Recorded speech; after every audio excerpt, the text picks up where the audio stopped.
राजकारणात अनेकांचे राजकीय करिअर पणाला लागलेले त्यामुळे तुम्ही आज राजकीय करिअर बद्दल मार्गदर्शन केलेलं आहे. काय सांगाल केंद्र, काय भावना आहे? नाही, मी आता विद्यार्थ्यांना तेच सांगत होतो की नेहमी टेन्शन न घेता काम करायचं. कुठचंही हाय प्रेशर गेम जसं काल आपण बघितला, तो हाय प्रेशर न बघता आपण एरवी जसं काम करतो तसं करत राहायचं. मला वाटतं हे महत्वाचं होतं.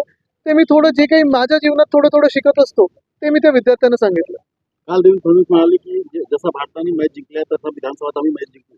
काही काही लोक प्रत्येक गोष्टीत राजकारण आणत असतात. मला वाटतं हा बालिशपणा आहे. काल भारत देश हा जिंकलेला आहे, इंडिया जिंकलेला आहे. आपण सगळे 100 कोटी लोक हे जिंकलेलं आहे.